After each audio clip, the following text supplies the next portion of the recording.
pour nous supporter.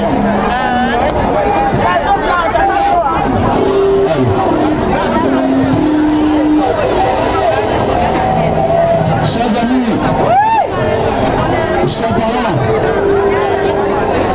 chers amis de la Côte d'Ivoire,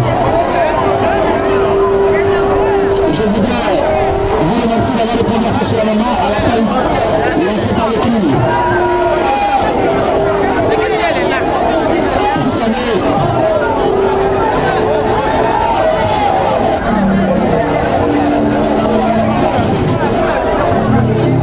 Vous savez, chers amis, est-ce que vous m'entendez maintenant? Vous savez, chers amis, nous sommes à la place de la Bastille. La Bastille qui est marquée un tournant essentiel dans l'histoire de la libération de la France. La France qui était occupée par les monarques. La place de la Bastille est un élément et un moment fort pour l'histoire de la Côte d'Ivoire. Ivoiriens, Ivoiriennes, chers compatriotes, de quoi s'agit-il en Côte d'Ivoire? Il est important ici pour nous de faire un appel historique et qu'on sache que c'est fondamentalement l'enjeu qui se joue en Côte d'Ivoire. C'est de cette façon qu'on a colonisé l'Afrique. Lorsque je venais ici en France, je connaissais Victor Hugo, je connaissais Baudelaire, j'ai connu Victor Schœlcher. Je n'ai jamais entendu parler de Bakalepa, qui était résistant. Un libertaire, un combattant de la liberté dans le pays de la Côte d'Ivoire. Ce combattant de la liberté qui a été le premier à faire plier les Chine à l'expédition coloniale anglaise.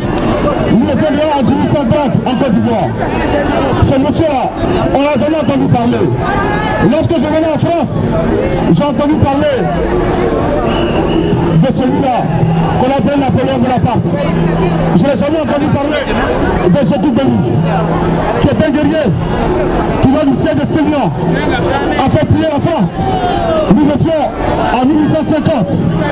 Chers amis, chers compatriotes, le peuple de Côte d'Ivoire est un peuple fort. Le peuple de Côte d'Ivoire est un peuple solide. Car lorsqu'en 1893, le président de France, Sadi Carnot, est créé, instituant la Côte d'Ivoire comme colonie française, ce pays-là s'appelait précisément la Côte de Maljan.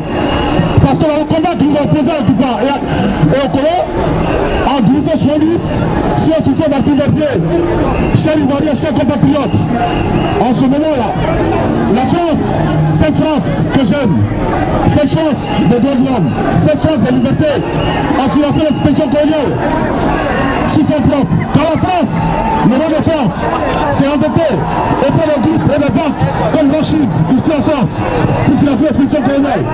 Et donc, si en 1893, Sadi Carnot a décrété la France, a décrété la Côte d'Ivoire colonie française, c'est fort de l'investissement que la France a fait en Côte d'Ivoire.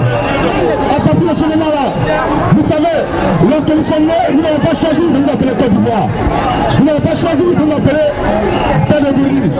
Nous n'avons pas eu le choix, ça nous a été imposé. Quand la France venait en 1885 à Berlin, elle est venue avec des bouts de papier sur lesquels nos parents, je prends l'exemple du roi de Vladimir, Kassim Dibé, qui a été contraint de signer sur en fait ce qu'on appelait le traité de protectorat. C'est avec ça que la France a réussi à mettre à genoux nos parents. Aujourd'hui, il s'agit pour nous de réécrire l'histoire de la Côte d'Ivoire. Il s'agit pour nous de réécrire nos belles libertés. C'est pour ça que, chers parents, chers amis, chers compatriotes, l'une page en train de s'écrire en Côte d'Ivoire.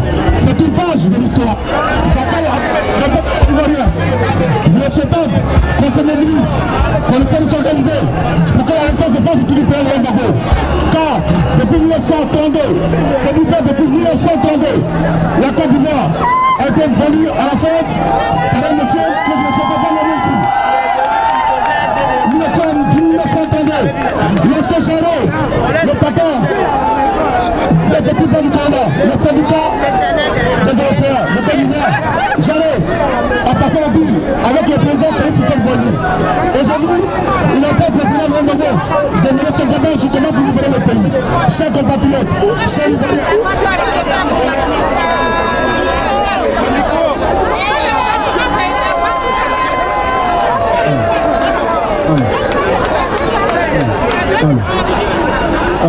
Allez.